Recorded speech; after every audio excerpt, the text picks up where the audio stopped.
Grisi presenta en 10 AM Hoy por Hoy lo que la gente se pregunta.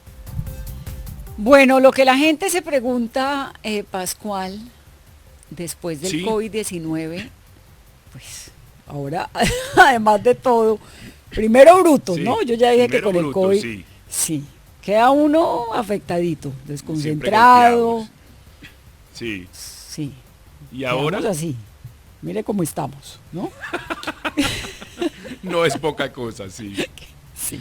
Puede Daños ser peor. neurológicos, sí, puede ser peor. Siempre tiene posibilidades de empeorar. Primero daños neurológicos y ahora Y ahora daños en los órganos genitales, en el desempeño sexual. la disfunción eréctil.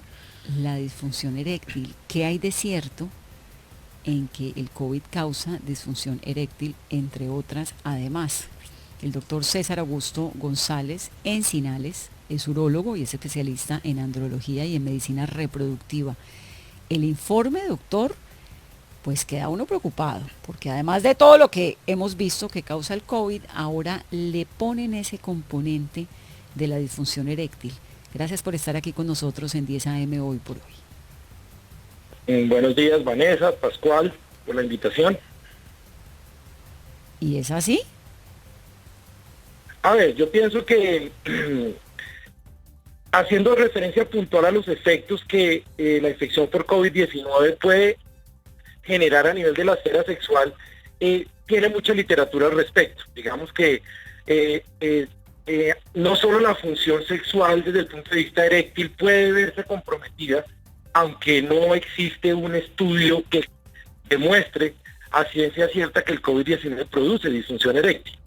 Sin embargo, si uno hace un breve resumen de lo que el COVID-19 puede generar a nivel de la esfera sexual, sí encontramos varias publicaciones en donde obviamente pueden haber alteraciones a nivel de la fertilidad o de la reproducción masculina, pueden haber escenarios también asociados a las bajas concentraciones de testosterona o hipogonadismo, como lo conocemos en el argot médico.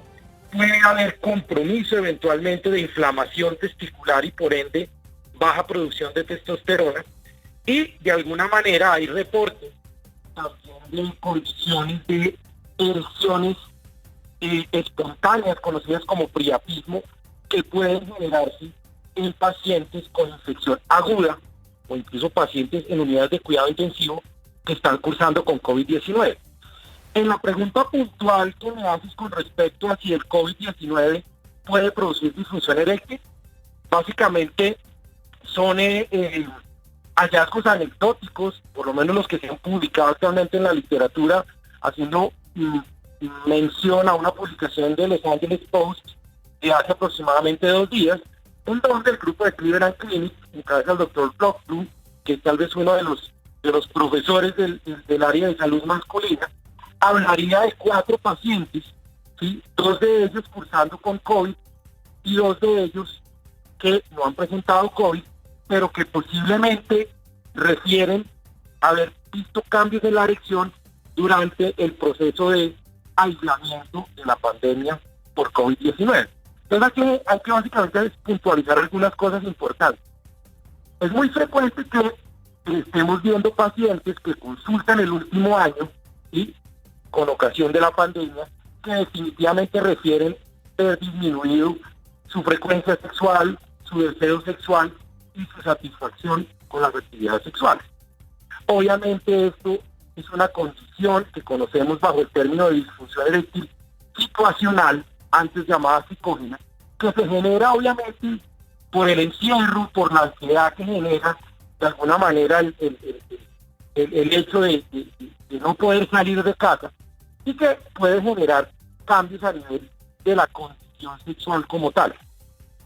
Y otro, en donde definitivamente si evaluamos los efectos que produce la infección por COVID-19 a nivel vascular o a nivel sanguíneo, de alguna manera sí podríamos explicar el por qué posiblemente en pacientes que han sufrido infecciones severas por COVID-19 pudiesen quedar secuelas desde el punto de vista vascular, es decir, a nivel de las pequeñas arterias del pene, secundarias a inflamación vascular o a alteraciones en el endotelio, que es como la íntima o la cubierta que recubre las arterias a nivel de todo el organismo.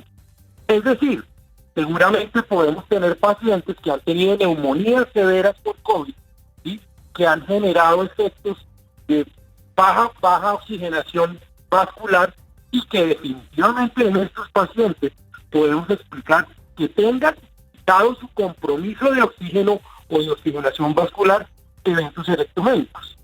Otro evento, pacientes que durante el COVID han cursado con procesos de miocarditis o trastornos de tipo cardiovascular. Seguramente son pacientes que también, posiblemente en el desarrollo de su infección, y digamos que entre 2 y 3 meses después de haber pasado por la infección, puedan tener algunos cambios a nivel del llenado sanguíneo arterial, básicamente hablando de la erección. Pero que exista en este momento un estudio que compruebe o diga que el COVID-19 produce disfunción eréctil, no lo hay, y tal vez es uno de los primeros mensajes que debemos mandar a los pacientes que están escuchando tu programa. El hecho de haber cursado con COVID-19 no necesariamente generará que yo produzca cambios a nivel erectogénico en el futuro. Si en aquellos pacientes que han cursado con infecciones severas por COVID-19, es posible que tengamos compromiso tanto a nivel vascular, es decir, cambios en la erección que bien pueden ir mejorando, ¿sí?, en el curso, ¿sí?, de la recuperación durante los 2 o 3 primeros meses. Eso con respecto a lo que tiene que ver con disfunción eréctil. Doctor, hemos visto que el COVID se culpa de todo tipo de secuelas. Aquí hemos hablado del tema neurológico, ahora incluso de disfunción eréctil y una cantidad de supuestos efectos.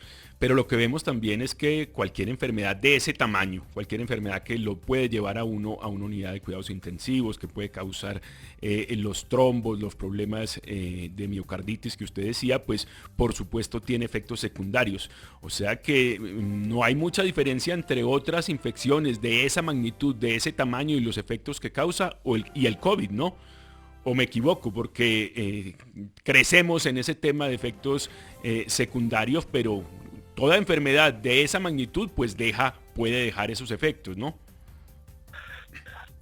A ver, definitivamente hay que pensar en que el COVID-19, más allá de que sea una infección que ingresa por la vía respiratoria, finalmente lo grave del COVID es el compromiso vascular y la inflamación sistémica que produce, que es lo que en últimas termina trayendo las complicaciones, no solo de tipo vascular, sino en este caso, hablando desde el punto de vista uroandrológico, efectos en la fertilidad, porque obviamente el COVID de alguna manera puede producir cambios a nivel de las células de Leydig, disminuyendo con esto la producción de testosterona.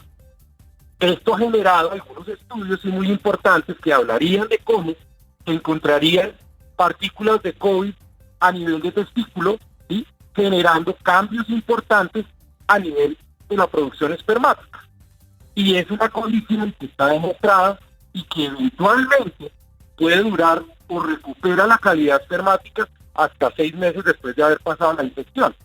¿Dónde más podemos encontrar afecciones urológicas por COVID? Definitivamente hay evidencia, ¿sí?, de que pueden haber alteraciones a nivel de pene, especialmente pacientes en unidades de cuidado intensivo que presentan microtrombos, que obviamente es una condición que se presenta en el pulmón y que se presenta a nivel vascular periférico, pero que también podría comprometer el cuerpo cavernoso peniano, con registros de condiciones como el priapismo o las erecciones dolorosas persistentes en pacientes en unidades de cuidado intensivo. ¿Qué otro tipo de condiciones encontramos en urología también asociadas a COVID? Pacientes que eventualmente pueden presentar sangrados vesicales, ¿sí?, con obviamente la subsiguiente condición de coágulos y dificultad eventualmente para miccionar, razón por la cual hay que hacer lavados vesicales en muchos de estos pacientes, porque obviamente esta coagulopatía también puede comprometer la vejiga. Casos excepcionales, pensando también en el proceso trombótico o microtrombótico que genera, ¿sí?, el proceso inflamatorio y coagulopático del COVID, como eventos ocasionales también de infartos renales. No es algo que sea común verlo, pero también hemos visto cómo todo ese compromiso vascular no solo llega al pulmón, no solo llega al corazón, sino también compromete estructuras geniturinarias, pene, testículo, vejiga, ¿sí?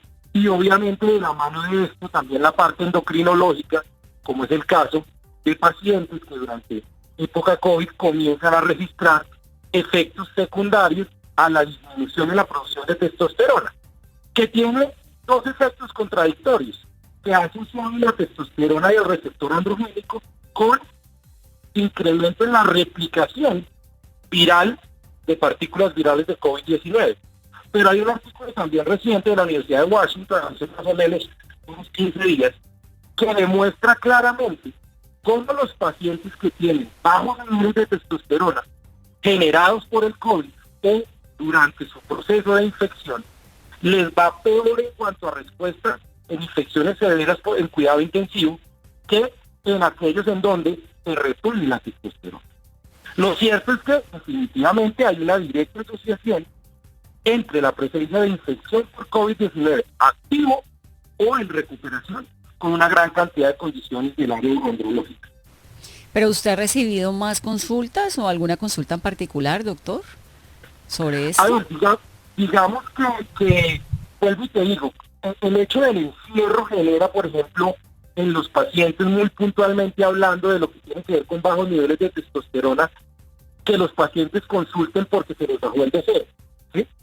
¿Cuál puede ser desde el punto de vista de bajos niveles de testosterona una posibilidad generadora de hipogonadismo, que es como lo conocemos en terminología médica? Varias condiciones. El hecho de estar usted encerrado, trabajando todo el día, puede generar en algunos pacientes sensación de pérdida de deseo, de cansancio físico. Muchas de las personas que trabajan en la virtualidad definitivamente han incrementado su trabajo en la casa, y esto genera de algunas maneras unos cambios que se han denominado hipogonadismo funcional. Es decir, por alguna razón, el eje hipotálamo hipófisis testículo, que es el que determina cambios a nivel y producción de testosterona, se descuadra, se descalibra.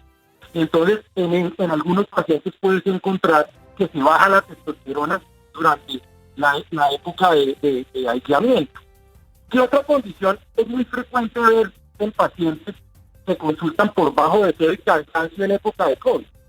En razón al aislamiento, hay muchos pacientes que se han dedicado a hacer demasiado ejercicio, y sí está demostrado que en esos pacientes que no venían con una rutina de ejercicio previa y se han dedicado a hacer ejercicio durante el aislamiento, durante la pandemia, definitivamente están produciendo un consumo exagerado de testosterona y obviamente una disminución importante en sus niveles de testosterona, que obviamente se traduce en el bajo deseo, cansancio físico, déficit cognitivo. ¿Qué otra cosa genera baja testosterona? El encierro en pacientes que eventualmente presentan disfomanía, exceso de consumo de barbitúricos, de marihuana, de cocaína, de anabólicos, el alcoholismo, y esto obviamente el encierro pues son condiciones que definitivamente se exacerban y producen obviamente el efecto determinado a nivel de la baja producción de testosterona. Entonces los pacientes consultan mucho por esto, bajo deseo. El tema de la disfunción eréctil definitivamente lo ve uno mucho desde el punto de vista del tema de que obviamente el encierro lleva a que pues obviamente se pierda mucho el interés, que hay estudios que demuestran cómo en gran parte de la población hay condiciones que han generado, ¿sí?, la pérdida de interés por su pareja. ¿Por qué? Porque son pacientes que definitivamente han cambiado, o el distanciamiento social ha ocasionado que obviamente se incremente el consumo de la pornografía. Eso está estudiado, entre un 15 y un 20% se ha demostrado que incrementa el consumo de pornografía virtual durante la pandemia a lo que existía antes, ¿sí? Los mismos problemas de soledad, emociones negativas de la pandemia, algunos pacientes de exacerbación de enfermedades psiquiátricas y conductas adictivas que, como te digo, son producto de la misma cuarentena. Y obviamente eso se traduce en que exista una alteración arterial o una alteración vascular en un efecto psicológico o situacional que disminuye notablemente su comportamiento sexual. Doctor, muchas gracias por ayudarnos aquí a responder todos estos interrogantes. ayudarnos, No, Vanessa, gracias por la invitación. Espere que Yo ya voy creo para que allá, no hubo- Pascua. Yo creo que no hubo mucha ayuda, esto fue una tortura ¿No? incluso. Sí, No, señor, ya. él nos aclaró porque nos dijo, lo primero es que no tiene nada que ver con el COVID, tiene que ver Sí. con otras cositas. Parece ya que la vamos. cuarentena es peor que el COVID para este tipo de dolencias. Pues, mire, chao, doctor. Que estén muy bien, buen día. Gracias. Le hago la lista, Pascual. Bye.